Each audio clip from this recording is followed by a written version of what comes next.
we got hit on there, and he's done.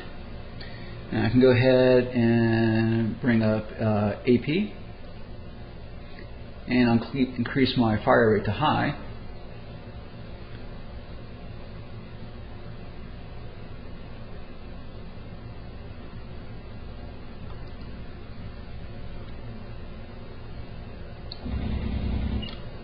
And you'll notice a little bit of difference there. And in the distance you can see some of those rounds ricocheting off. Next, we'll come back and we'll actually look at the manual mode. So I'm going to go ahead and take off the gun for a minute, reset, come back, put myself in manual, bring up the gun, and again you notice the gun reticle up here on the HUD, and as I start flying around you'll see that wherever the gun reticle is pointed, we'll see the corresponding image here on the TV display.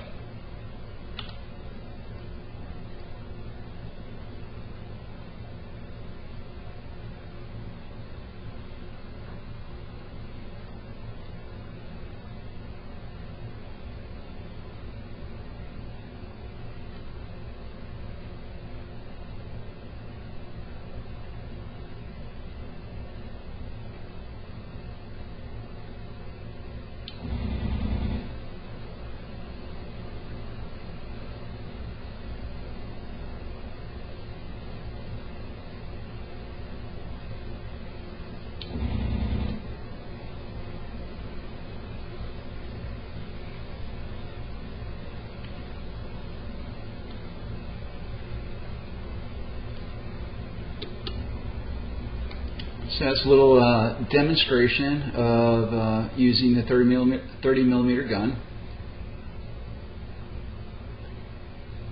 Next we'll take a look at the UPK pods. I'm going to go ahead and put myself back into auto mode. And as we talked about before, I'll go ahead and select the outside stations. I have a 50 on the rounds remaining, indicating 500. So I have 250 rounds in each pod, so that makes sense.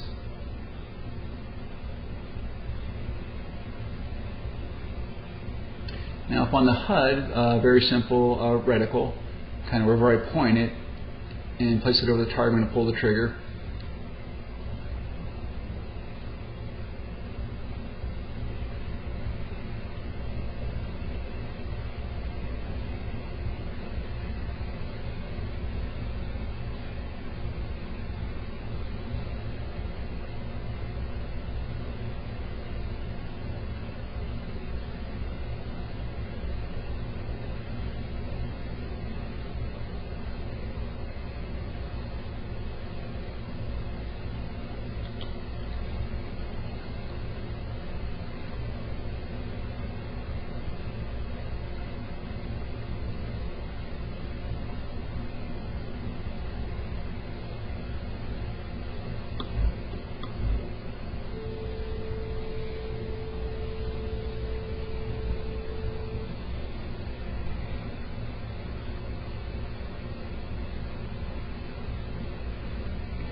And again, the gun pod's pretty straightforward.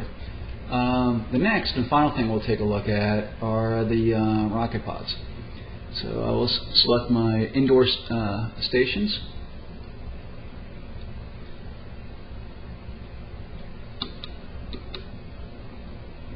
And again, up on the HUD I have a aiming reticle.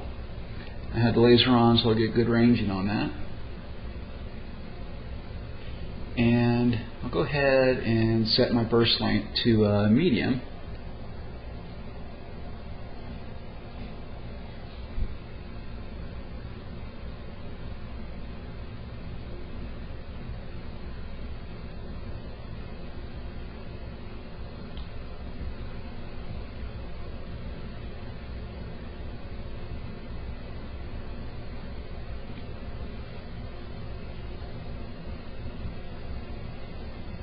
when you're set to load, it'll fire one rocket from each pod.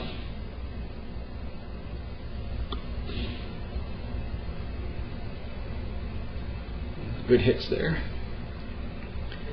And those were the 80 millimeter type. Also, the Ka-50 carries the 122, which definitely carries a bigger punch. So that is an overview of the cannon pods and the rockets. For the next note, we will take a look at the guided systems and bombs. Until then, I hope you enjoyed this note, and I'll see you next time.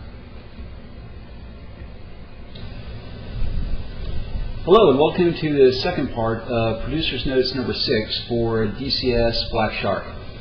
In the previous note, we took a look at some of the unguided weapon systems of the Black Shark, those being the 30 millimeter cannon, the gun pods, and unguided rockets. In this note, we're going to take a look at the Vickers anti-tank guided missile system and delivery of unguided bombs. To start with, we'll get some of the systems up and running.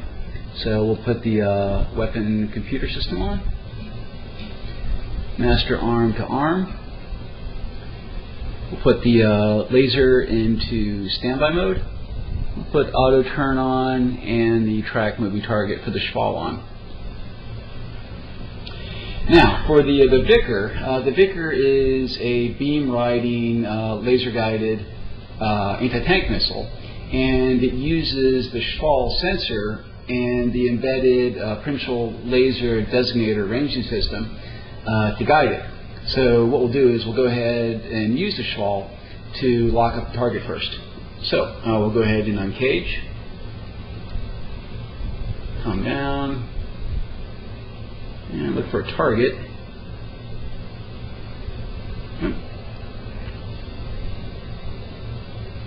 And looks like we have a self-propelled artillery battery out here. And looks like we have an M6 linebacker air defense vehicle that is protecting it. So I'm going to go ahead and lock him up. Now, up here on the HUD, this should look familiar now. We have our reticle indicating our Schwal line of sight to the target. We have the range to the target, and we have automatic tracking enabled on that target as well.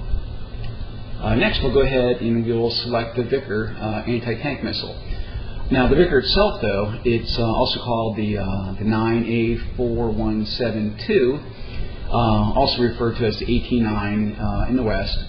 And again, it's a beam riding system, which is quite a bit different than a system like the Hellfire for the Apache, which homes in on the laser spot. Rather, the Vickers kind of rides down the laser beam from the launch aircraft to the target, and it has a little receiver in the tail of the missile that senses the laser energy and helps fly that missile to stay within that laser cone until impact.